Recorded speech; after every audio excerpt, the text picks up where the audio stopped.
We at LAPO are committed to poverty eradication.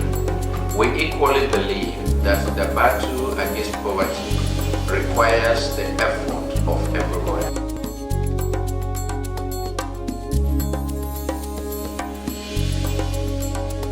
Hello, it's nice to be on Bridging the Gap this lovely Saturday morning. I'm Patience Nauku Mwana. And Bridging the Gap comes to you from Lift Above Poverty organization LAPO. Today's program promises to be very, very informative because we are going to be talking about child labor. Yes, child labor has always been one of the most monumental issues in Nigeria, and the economy of Nigeria is still developing, and so child labor affects a large portion of the country's children, even up to the age of 17. So today we are going to be talking about child labor because most worrisome is the fact that child labor, it impacts the health, the well-being, and even the quality of life of these children. And so we are going to be talking about the health implications of child labor in Nigeria. And my guest this morning on the program is Dr. Andrew Ojiebun. Doctor, you are welcome to the program. Thank you, madam. Good day, viewers. Yeah, Dr. Andrew is from the Public Health and Community Medicine Department of the University of Benin Teaching Hospital. And with him, we are going to be looking at the factors responsible for child labor. And we are going to be talking about what actually is child labor and how we can, that's how we can curb the incidence of or reduce the incidence of child labor in Nigeria. That's talking about the way forward, the solutions to the issue of child labor in Nigeria. Doctor, let's start by asking who is a child and what is child labor? Okay, thank you very much. Yes, you asked who a child is. A child, by UN's Convention on the Rights of a Child, Article 1 specifically defines who a child is as any person less than 18 years of age. So any person under 18 is a child. So in that context, we can now say that child labor is, depriving such persons under 18 of their childhood. That means they are engaging in certain types of work that denies them, first of all, endangers them to the hazards in those work environments. There are certain kind of work that will expose these children to hazards, things that are detrimental to the well-being, the health, and the social development of these children. So when such children are exposed to such type of work, they are endangered, they are injured, they are harmed, and that, for me, is child labor. Okay, doctor, let's look at some of the advantages and disadvantages of child labor. Okay, so when you say advantages, I don't know what you mean, but as benefits. The benefits, well, it will be a misnomer to say there are benefits because all over the world, globally, such practices are condemned. So we may not begin to say that they have advantages. However, just to understand that yes, certain persons benefit from this obnoxious activity when you engage children to do certain kind of work, because they believe that these children can fetch them money.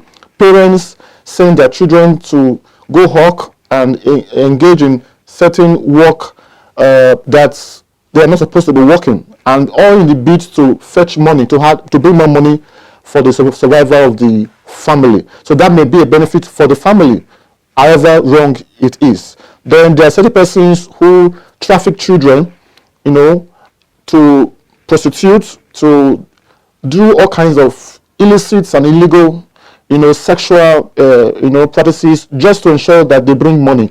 So that may be a benefit. There are also some kind of industries, and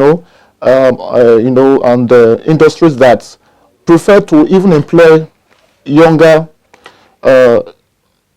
persons as children because they believe that will be for them cheap labor. They want to pay less because when you engage these children, you are paying them peanuts, little or nothing. You can coerce them, you can force them to do all kinds of stuff because they cannot challenge you. So this may be apparent benefits, but however, the truth is that it has too many disadvantages, so that even the so-called advantages may not even hold sway. And so what could be the disadvantages? We are talking about, first of all, endangering these children.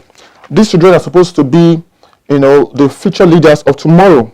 So if our future leadership are already being compromised today, that means we are already, denying our future.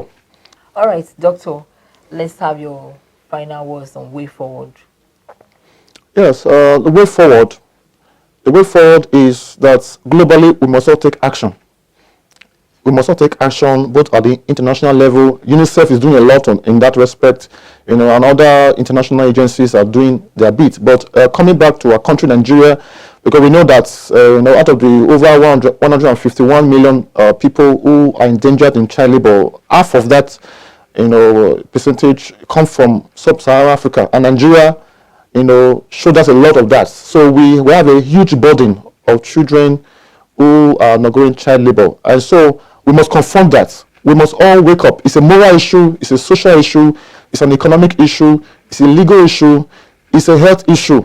It cuts across all aspects of our social life, and so we must tackle it. How? Number one, we must see the importance of educating our children, because your value system, if we do not see children as assets that we must invest in for the future, then the likelihood is that we will just make them useful today by engaging them in activities that will become detrimental to their health today and also compromise their future tomorrow. So we must emphasize that children must go to school. Of course, even the laws in the country already provides that primary education is compulsory, and so children must be allowed to go to school and complete the education. If children are in school, of course, they will not be engaged in all of these activities. Of course, I already mentioned the laws that are already in place, so it is for government to enforce. We hardly hear of people who are being prosecuted, or arrested for engaging in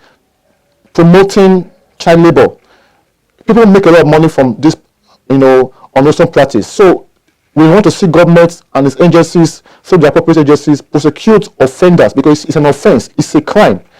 It's a crime. It's entrenched in the law. It's a crime, and it should be punished. So if there are deterrents of this nature, then a lot of people will desist from promoting this vicious act. So, and lastly, the family units must see their children as assets and not as liabilities. They must see them as people that they have responsibility to train and to guide and mentor, so that they also will become the future adults who are healthy, who are not compromised, who are productive, and who will also continue to ensure that child labor is eradicated globally.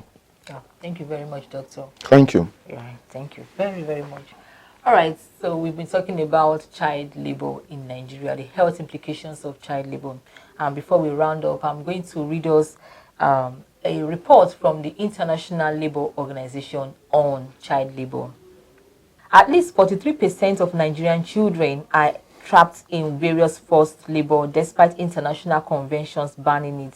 The children as young as 5 to 10 years are being used as labor, mostly in private establishments and homes. This is contrary to the fact that Nigeria is signatory to and has ratified or domesticated conventions that banned child labor. Children's participation in work that does not affect their health and personal development or interfere with their schooling, such as running errands for their parents, assisting in family business, cannot be regarded as child labor. This is because some of these activities contribute to children's development, the welfare of their families, and provide them with skills and experience which will prepare them to be productive members of society during their adult life. What we are concerned about in this, when talking about child labor here, is that we are talking about the work that affects the mental, physical, social, and moral health of the children. That work that is mentally, physically, socially, or morally dangerous and harmful to children.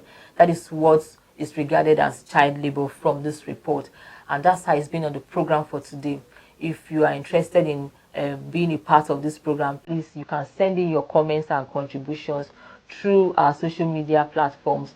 You can also send us text messages or call the numbers you see on your television screen. You can also reach us through by coming to our corporate head office at number 18 Johnson Road, Benin City. See you with on your way.